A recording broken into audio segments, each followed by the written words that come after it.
All the papers so far we have heard are really fairly very good, well written.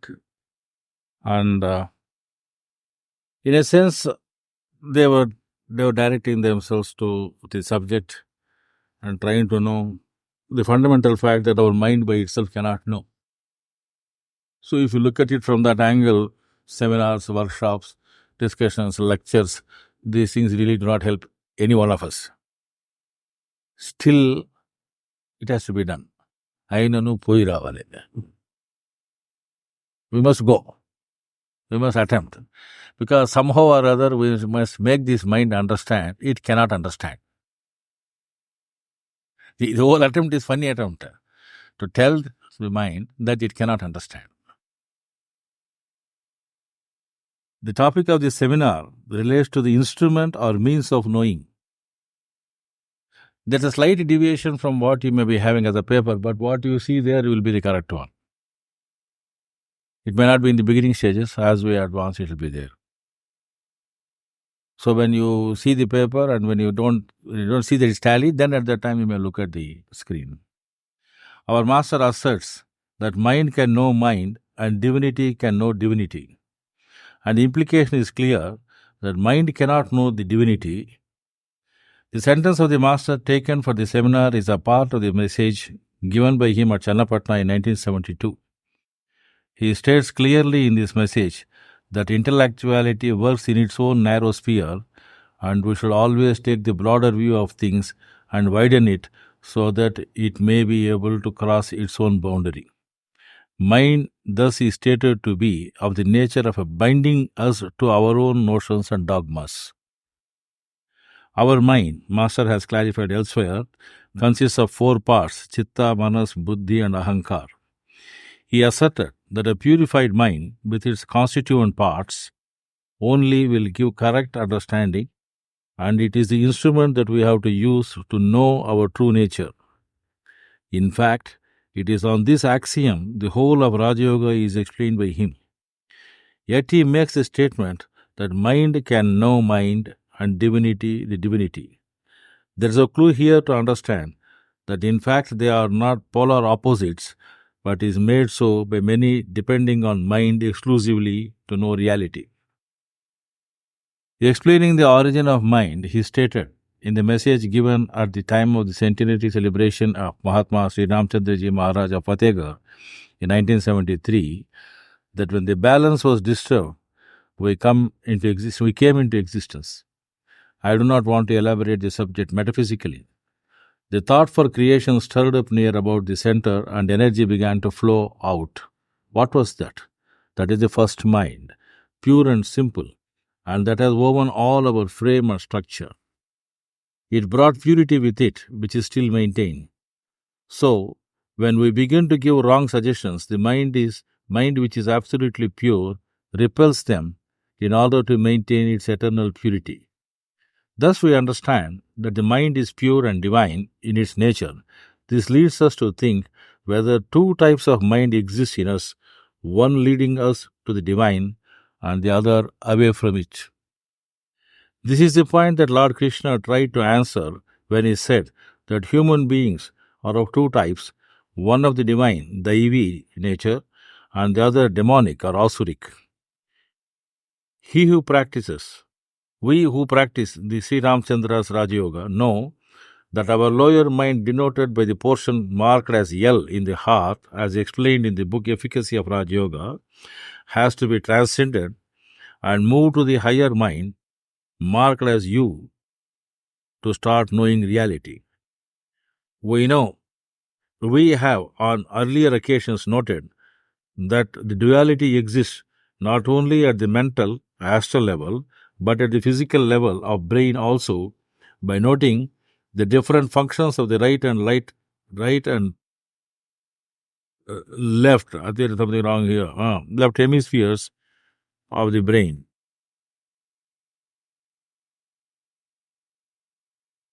In the message under consideration, we have to naturally think that the mind referred to by the master is the lower mind. Explaining the power of mind, Master has said that it is of the same nature as soap and has its roots in the divine. A powerful will made at the very first step and maintained all through shall never fail to achieve complete success. However, the problem is that we really do not know how to make that will, and we always found ourselves no wiser for the advice. The lower mind has its own logic and reasons to give us, not to work for achieving the objective. We know while making this statement, Master is revealing the power of the mind. He was saying that we can achieve our objective if we instruct our mind and subconscious mind properly. Unfortunately, most of us do not know how to instruct the mind or subconscious mind, though all that is required is simple suggestion. However, our mind is accustomed to complicated ideas and beliefs, and therefore, the easy task becomes very difficult. Therefore, we end up getting the mind and subconscious mind creating things we really do not want. This is the problem of many aspirants, which the Master himself has clarified when he said, the thinking has become so rough that they always add their own impure thoughts in the span of nature. Complexities after complexities are there, and it is the creation of the human brain. If we do not get our mind and subconscious mind to focus on what we want, we will surely end up getting what we do not want during meditation in particular and life in general. Master states in the same article that the present question before the world is how to lead a happy life. It is but natural that everyone wants to be successful and happy, but we do not have thoughts that reflect success and happiness. Very few of us choose our thoughts, and majority of sadhakas leave their mind on an autopilot, accepting whatever thought it conjures up, and then they begin to worry about them. Master only advised us to ignore the thoughts. If we do that, there is no problem. Instead, we seem to believe in the reality of these thoughts and wail over such a situation. What we should believe is a master, whose presence is felt as peace, balance, accompanied by an awareness of nothing, and many a time non-awareness of anything. When Master also advised us to think or imagine that there is a divine light without luminosity and meditate, he advised that we should ignore all thoughts while meditating. He assured that the suggestion given at the beginning of meditation will continue to work at the subconscious level throughout the period of meditation. The unregulated mind has its own way of making us doubt the Master, and we seem to get active with our ideas generated by the mind, which has got clouded through carnality and relationships. We do not give importance to the presence of the Master by believing him. Instead, we give importance to the unwanted thoughts and believe in their reality. We thus do not choose our beliefs based on experience, and instead we merely accept what our lower minds tell. This is how the impure mind fails us in our task. Mind is its own enemy, Lord Krishna very emphatically said in the Bhagavad Gita. Master also says this, but adds, the same mind has to be used to control the mind. When we hear sadhakas who are intent on being successful in their spiritual pursuit and try to analyze their thoughts, we find them entertaining thoughts which are in their very nature exact opposite of what they seek. While they want to be successful, they do not show any evidence of having thoughts and beliefs that promote their cause. Master, when asked us to have yarning, he was only hinting at this. We seek but do not yarn. If we want to achieve success in our endeavor, then we have to create thoughts and beliefs that will allow us to achieve the goals. We can think of our mind as a station that sends out energy signals. These energy signals are our thoughts and beliefs. These energy patterns are picked up by our subconscious mind. It then works out and creates situations, circumstances, and events to help us achieve whatever we seek. It also attracts the people to us and guides us to the people who can help us achieve our goals. This is what is meant by the sentence often used by the masters, that when we are ready, the master comes to our doorsteps. The subconscious does not distinguish between what is good and bad for us. It simply acts on our instructions. Those instructions are our energy signals, which are, as we mentioned earlier, our thoughts. So while we may want to achieve realization, our lower mind, impure as it is, does not allow us to think that we can, and if we regularly maintain that notion, either as a mark of humility or fear of incapacity, or we are indoctrinated to that effect by the sannyasis, that we cannot achieve the same, we should know we are instructing our lower mind to create situations for us that will not enable us to achieve our goals. This is why it is so important to eliminate negative thinking and create a positive thinking pattern in spirituality.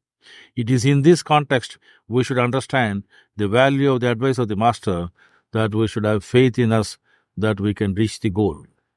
It becomes clear that if we want to achieve our goal and live the life of natural cooperation that we want, we have to send a right message. We have to send the right messages to our subconscious mind.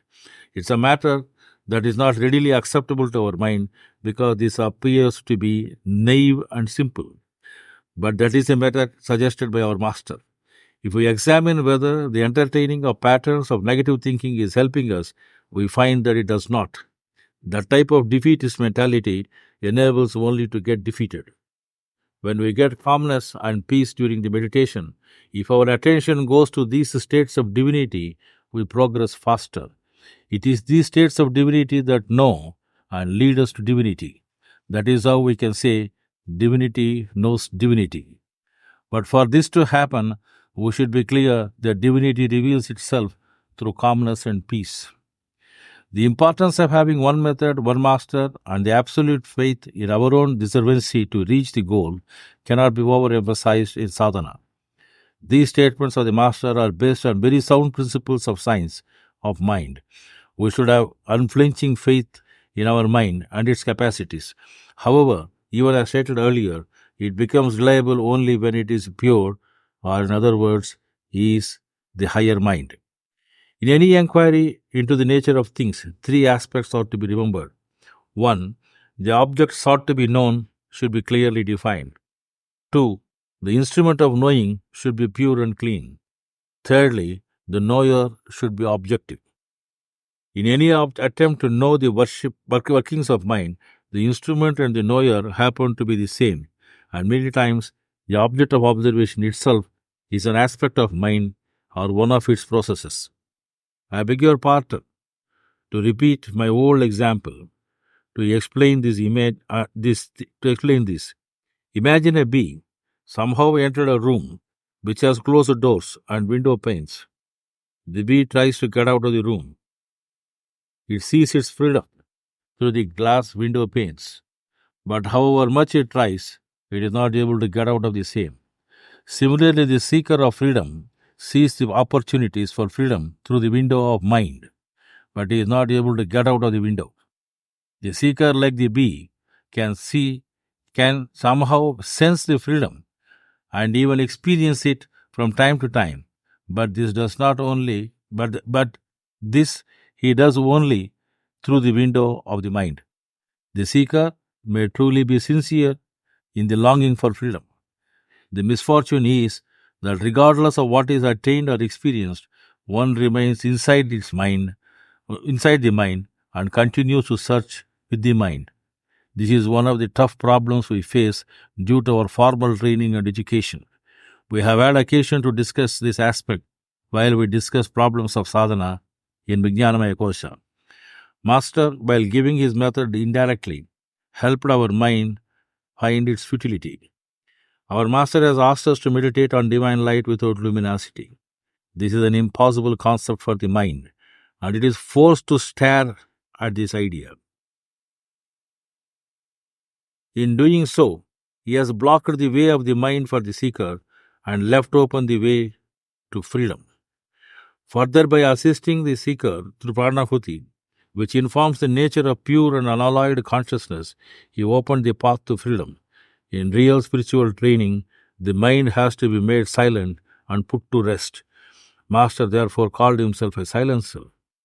Thus it is divinity that can know the divinity, and the mind can never know the source of its origin. For an individual, the way to divinity is silence, and in that silence, the window of the mind disappears. This is what happens when we receive Pranahuti and experience the real silence beyond all comprehension of the mind. We realize it is our true nature to be free, and all the bondages are our creation, having no reality content. In fact, there are no windows or window panes, and they are all creations of our individual mind. Even as ether or air, all that exists is free, and it is our mind that creates the boundaries. Boundaries of earth and water are human in origin, and are illusions created by us. That is why disputes about them never abate. We cannot conceive of the defense ministry without these boundaries of dubious origin and sanctity. Perhaps human mind requires many a tsunami to understand this. In fact, all our inquiry or search into the nature of our being through mind is an exercise similar to the blind man seeking for a black cat in a dark room which is not there. We erroneously look for something that is never lost, our true nature, because our nature is not a thing. However, the mind is not to be shunned. Its true nature of being universal, without the limitations of the ego, relationships, and ideas, if recognized, it is itself the freedom. Such recognition of freedom renders the mind benign and useful. We need to see that what the mind is, and also what it is not. The mind has a creative genius and therefore enjoys a parallel status with that of the divine. Even though such a freedom is there, many of us do not understand the same and funnily lead ourselves to be bound by its creations. The ideas, which are its windows, its own creations, attract us to look through them always. We like to live and die looking through the windows of the mind. This is how we, instead of living in freedom, prefer to suffer bondages which are our creation. Though our true nature is so near, by applying the telescope in the wrong direction, find the same hazily far off from us, and go on wailing throughout the life. This is a stark and unpleasant reality, but true nonetheless. During meditation, when Pranahuti is getting absorbed and the emptiness is getting filled, there comes a stage when all thoughts are gone, but awareness pure and simple stays. There I have invariably found a calm and peaceful stillness that is remembered as a slight jolt. The ripples observed around the eye of the stillness leaves me dumb and awestruck. Here on recall it is found the mind stopped functioning, and with it are gone all ideas and beliefs, notions and aspirations. All mind stuff is gone. The awareness of self is totally destroyed. In the initial stages, there was a sense of what may be termed as apprehension of loss of self-identity. On later occasions of such deep absorption, there emerged a clarity of vision. However, this kind of clarity in the beginning lasted temporarily, and I landed back in the plane of individual identity, patching up the damaged belief systems. This resulted in seeking for that state where the mind stuff is all but gone. This is the cause of restlessness, even after vision of the absolute state. Repeatedly, the vision is sought and had, and thus the belief systems assiduously developed and worn were given up in the void of being. This is a painful process of annihilation of the creations of the self. I have found that the great Master Sri Ramchandraji Maharaj blesses us as often as we seek such a state of void and vision of the Absolute, so that we move into the realms of the Divine where no individuality breathes. This is His love and blessings. He has given us a path which takes us directly to this awareness of nothingness, and to assist us, He has given us also many individuals who can put that mind in check and give us a taste of some moments without the mind. Those supramental moments I prefer to call is grace. That is the divine path leading us to know the divinity as the sole reality that's all pervasive. What is reality? Why are we here? These are questions many people fail to consider anymore in this age of quantum mechanics, computers, and high-tech gadgets. I think that everyone except me knows this, and they think the questions have become irrelevant.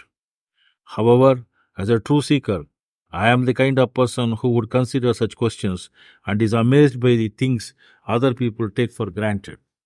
Let us start out taking a look at the description of reality put forth by mystical philosophers. For thousands of years, mystics have said that there is one energy in the universe, that the universe and everything in it is the play, the dance, the vibration of that energy. Underneath the seeming multiplicity, they say everything is made of the same substance. This energy, they say, is everywhere and at all times. This principle is sometimes described as omnipresence or God. The Hindus call this principle Sat, and it is everywhere, making up everything of the past, present, and future.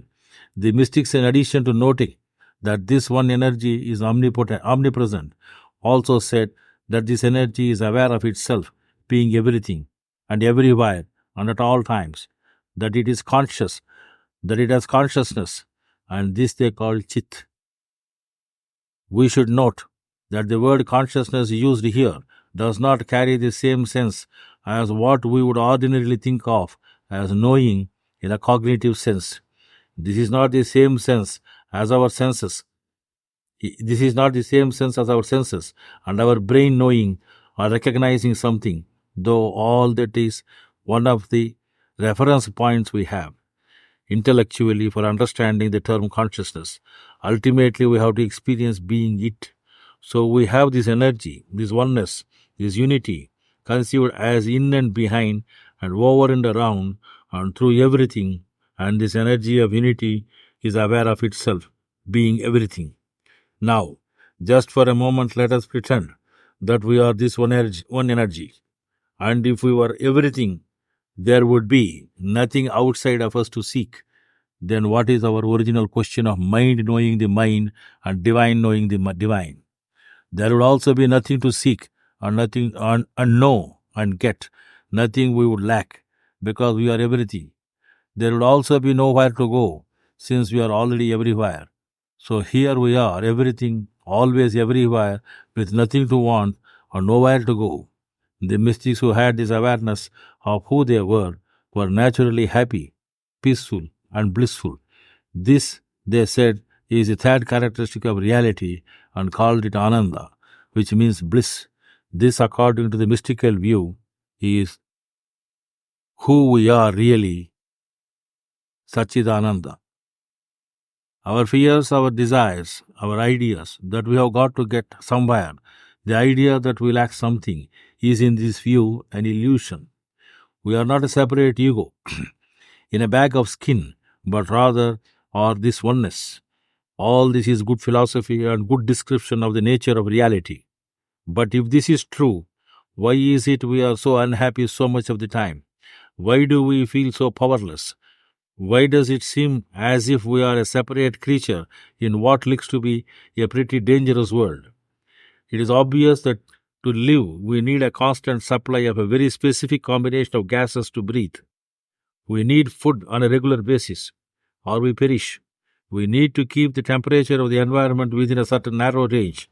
And there are ultraviolet rays and other dangerous electromagnetic forces and poisons and dangerous people who want to hurt us. And if we get just a few miles away from the surface of our planet, we cannot survive. If we are this energy, this one energy of everything, why do we feel so isolated, so separate, and why are we so unhappy so often? The sages answered this question saying that we are not happy and peaceful and in touch with the fact that we are all and everything, everywhere, eternally peaceful and blissful because of our mind. Our mind is in the way of our experiencing who we really are. In fact, it appears that our mind is creating an alternate reality that is in a sense like dust covering a mirror and keeping us from seeing who we really are.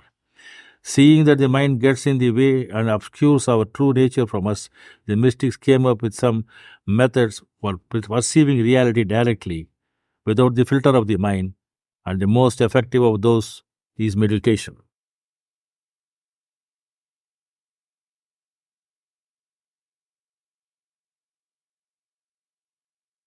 Meditation is designed to regulate the mind until eventually we gain enough control that we can look directly at reality rather than filtering reality through the mind.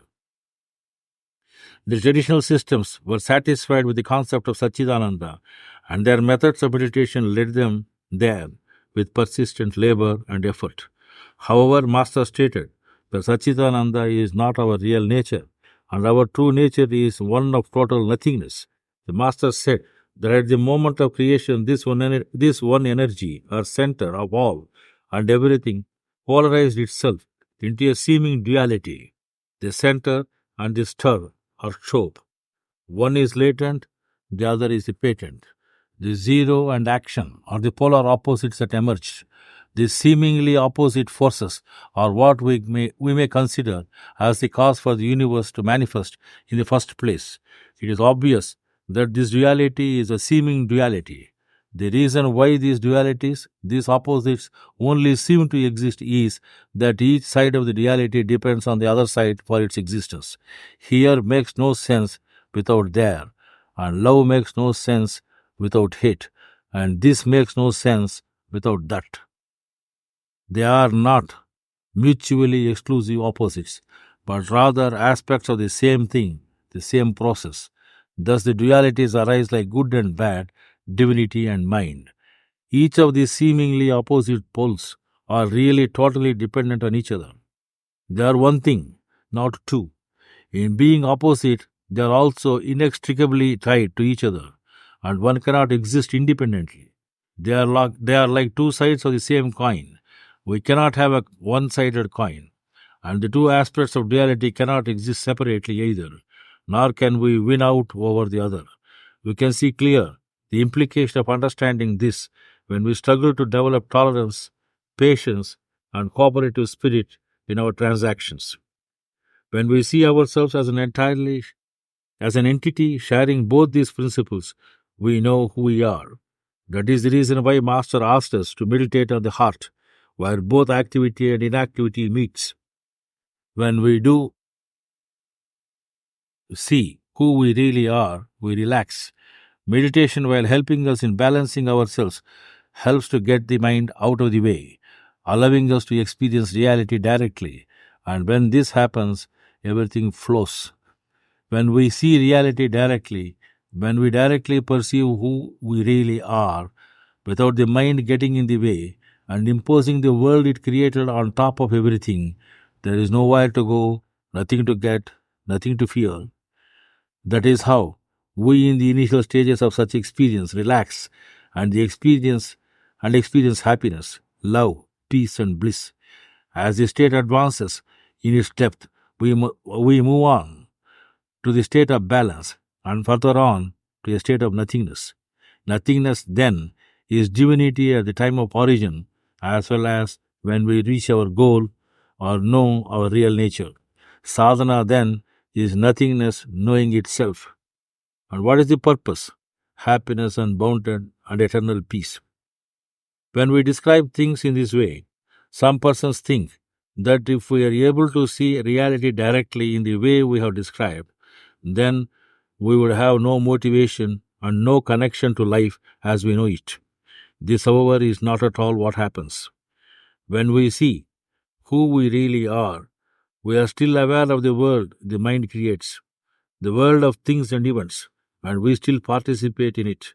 We know, however, all the while that it is all a game, a play, and nothing really can go wrong.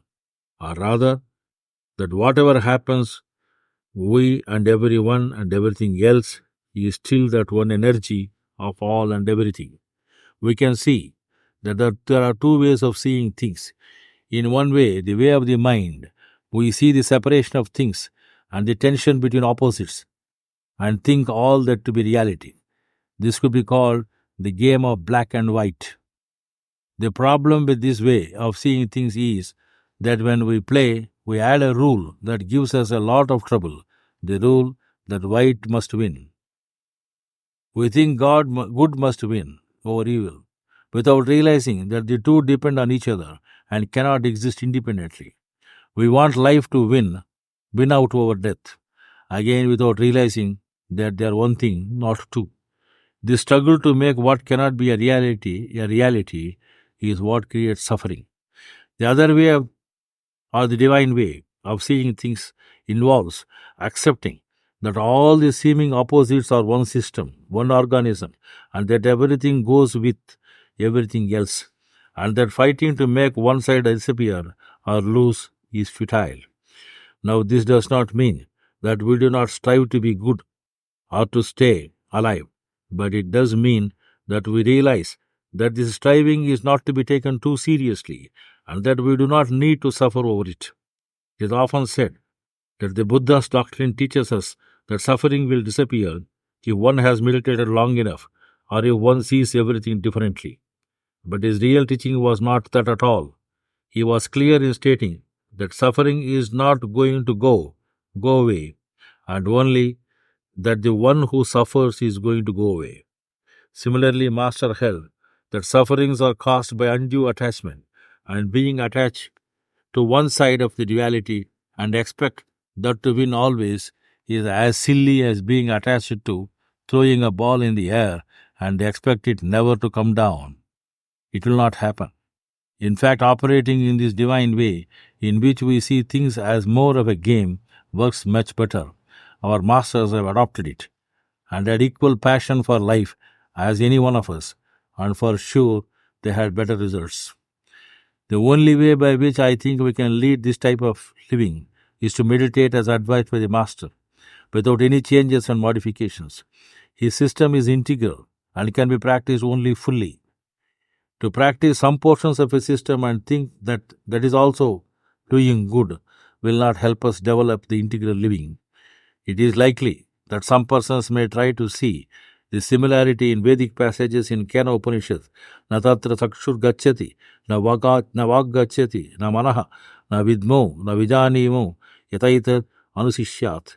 But it is obvious that the reality here is only stated to be beyond the instruments of cognition and not mind as such. Our Master stated that we go much beyond this condition and move in the realms of the mind region of God before entering the central region and the center itself.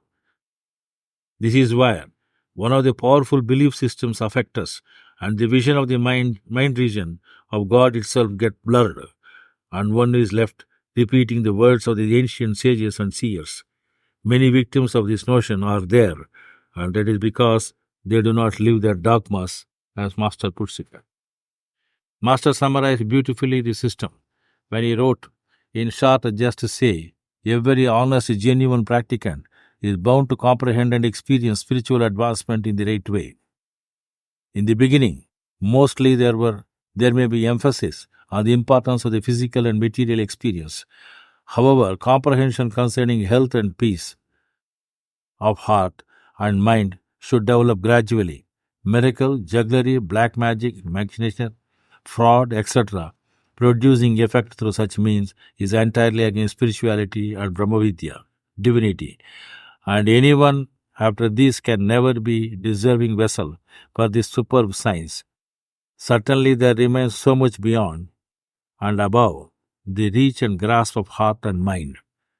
But proper comprehension and experience of that too is possible only through the heart and mind, which is oriented to soul and God. Just due to this, then, there is special emphasis on cleaning and training of heart and mind in this science.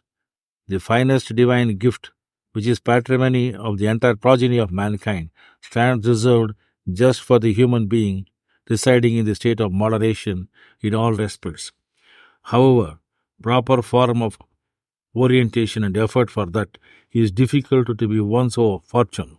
It is rightly stated, to be real man is hardly available even to the human beings.